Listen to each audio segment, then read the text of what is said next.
Big round of applause for Gary. Yeah, and after he's done, we will take like a 10-15 break to give you a chance to buy his book, chat with him, and donate to the Bag of Giving. Gary. Good evening. The book, microphone. There you are. Yeah. A little higher. A little higher. Lower. Now, if I touch it more than 3 times, you know. You could be a predator. You could be a predator. Over the river and through the woods. It leads beyond grandmother's house on a road she seldom cared to follow, beyond the cornfield in the south bottom, where stone arrowheads turned up by the plow marked the locations of ancient losses. The county road ended for all intent at the Ferris mailbox at the end of her driveway, but it went on south as a double path across an abandoned low-iron bridge and climbed the hill beyond into Missouri, a fossil road now to nowhere. The Mormons passed that way before the mailbox, road and farm. Mired in mud and despair, William Clayton there wrote, "Come, come ye saints," before their wagons pulled out for the west and left behind 2 graves of newborn babies. Mormon records now know that those names left in Iowa, but Grandma Connie and her sisters as children knew the place of the stones and left bouquets of flowers there in small fruit jars. The vocation is lost since Beulah, Osa, and she went to rest under stones of their own. One day, Sylvester walked up the road and found a couple lying asleep on a blanket laid in that summer's hay. They fled south in a Model, but on Saturday, Grandpa saw their photos in the weekly, Clyde Barrow and Bonnie Parker. We went back 3 years ago and we took photos of the ruined wash house. The rest and the bridge are gone away. Amish have bought the land and put up a solid new house and barn to start a new history and perhaps turn up again what's ancient in their furrows. This book is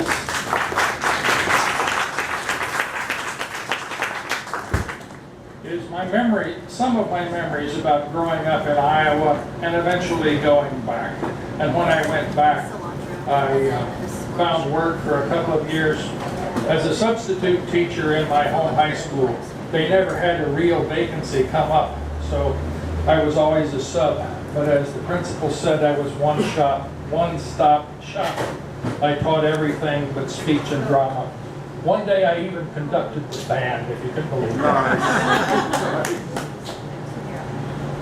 And the beautiful part of that is they were playing swing music that day. So. And I grew up in the day before the internet and cable television, and you had to have perfect atmospherics in order to get regular out of the air television too, so we had to make up our own excitement. We'd get a lawnmower, take it back to the pasture, mow out a baseline, and have baseball games. This is about that, called Iowa Baseball. When I was an overalled Iowa lad growing up with the work on the farm, we had time for fun. We always played ball any day that the weather was warm. We were mighty sports heroes beloved by the girls, and the pretty ones all knew our names, as early each night before the moonlight we played in our farm series games. There were not enough gloves for all of us, and of course we had only one bat. We improvised bases from what was at hand. We were poor, but unconscious of that. Home plate was a discarded kitchen floor tile. First base was a folded feed sack. Third was whatever came handy. Second, a board off the barn in the back. The cattle would watch and sometimes complain if the grounders bounced into their faces. The collie would fetch the bull from the corn. And one night the bull cleared the bases. I'll always remember the triple I hit and the thrill as to third base slid I. But that changed to chagrin. I ran home to change. It was too fresh, that third base cowpie.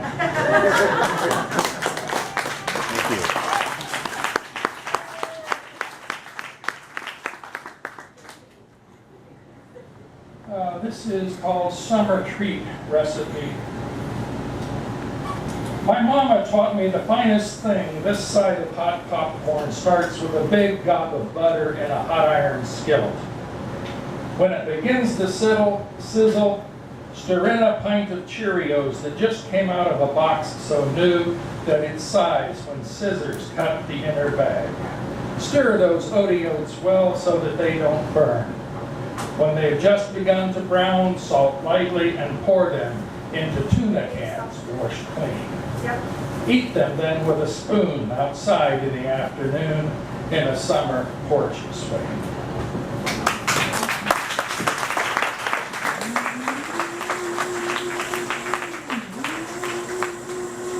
My father was a member of the American Legion because he was a World War II vet. And I was a cornet and trumpet player in the band. So between those two things, I got out of school a lot to be the bugler in military funerals in which the American Legion supplied the firing squad. At first it was, a great way to get out of math. Then I started paying attention, and this poem came out of an understanding I began to get. It's called Child's Eyes, looking at this sort of thing through a small child's understanding. Hear the band, clap my hands, bright flags waving, lots of fun. See Dad marching, going somewhere with his gun. Daddy's gone, letters come, smiling pictures, Dad in camp. One bright morning, there's the preacher, her eyes damp. Hear the drums, Daddy comes, see a big box going by. Bright flag folded, and I watch my mama cry.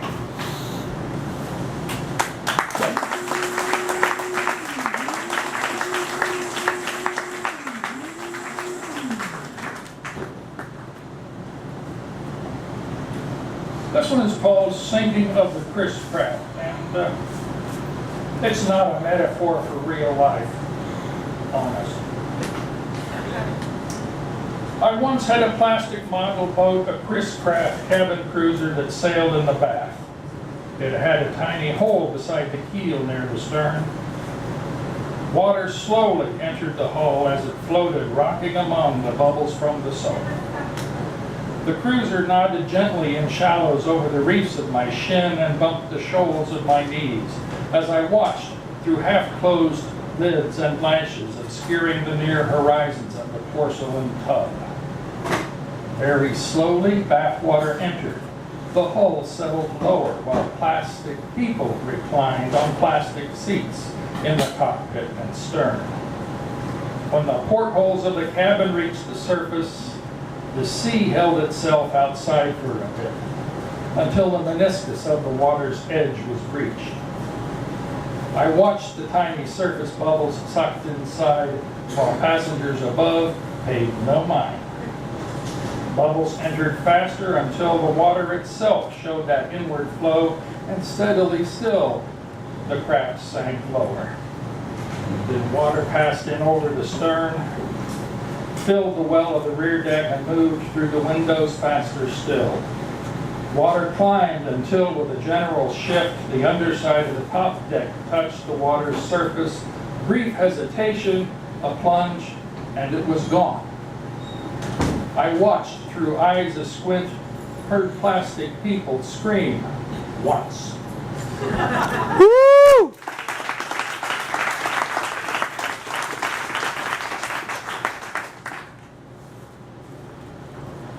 When I grew up there in a house we described here. When I retired from the federal government, I moved back. My wife and I moved into that house, had to remodel it, And this is the house's story, old house, new home. This house was built by Grandpa and Dad 87 years ago, 2 years before the Depression hit and sank the banks and killed the jobs. It saw the passing of 2 generations and cradled the coming of mine.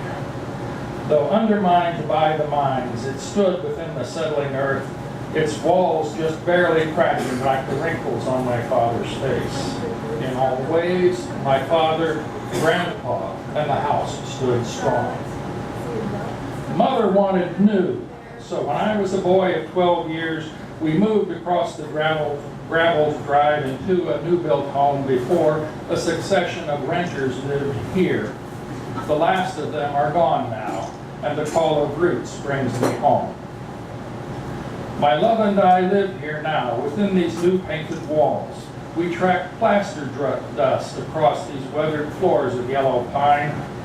Unpacking and renewal begin to make this house our home, where God's light blesses the mornings, true to the windows of my memory.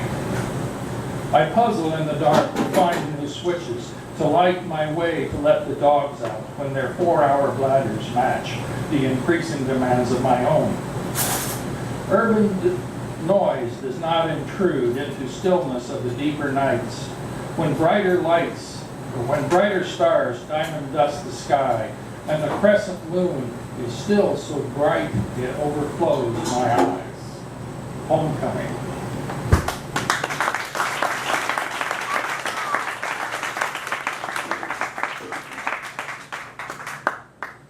It's a small town, so life is kind of slow there. It's called Small Town Sunday, late afternoon. Small Town Sunday, late afternoon. I sit on the front porch beside the rail where my father sat in uniform, 70 years away in time, while Mother took his picture with the Kodak. That photo resides in a trunk in the closet over my head under the eaves. 50 feet away, the white highway parallels the porch, straight as a ray from the setting sun. A large new pickup passes with a modest roar, mufflers sounding like coffee cans, then quieter cars pass as though flushed. Across the river, light through a row of trees dyes a field in vernal shades of green, and beyond that, declining sun paints rows of last year's stubble in a larger field golden. I pat the pockets of Earth Soil's jeans and ruefully think that I've probably planted my $25 pocket knife under a $5 rose. The pups roll out an open door and leap to my lap, hungry for ear scratch and Iowa days and sociability. Over Chihuahua and min-pin grins with ears cocked front, they watch the calico stalk with feline grace behind the row of plantain lilies, intent to ambush the robin that extracts night crawlers from the lawn. With the last worm beak, the robin flees and leaves Miss Kitty pale twitching, though Duffy grinned the wider. Late spring warmth sweeps away with diminishing light. Duffy shivers into the warmth of my shirt, and Beauregard gives me a hopeful eye. They know there will be buttered popcorn for us three while we sit a pile in the living room chair. We rise, go inside without speaking, the screen door, and the day closes slowly.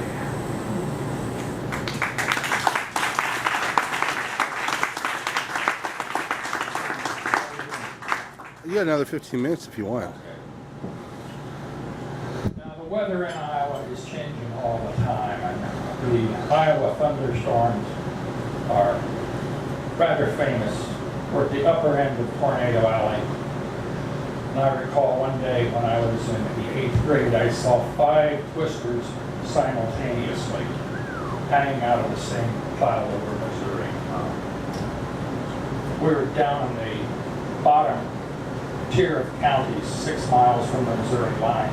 My father used to say, and there's some truth to this, it was the tier of counties that Iowa did not want and Missouri would not take. Clouds. Clouds come from somewhere in the afternoon, appearing as from nowhere in noonday heat, white, fluffy, pure. They rise, and below them eagles ride thermals to reach above the surface winds. Then breaking out, they soar to the horizon. And the insubstantial mist in white innocence begins to boil, with no warning taking form, towering over all, dwarfing all, and its darkness draws all light to chilling pockets within. Lightning flashes like anger out of your dark eyes, and waterfalls in torrents, lashing the earth and shredding leaves, whipping them in all directions. Then light breaks through, and the puddles fade to rising mists, vanishing into the new and radiant blue to form new mists that feed the clouds of the next hot afternoon. Being in love is like those clouds.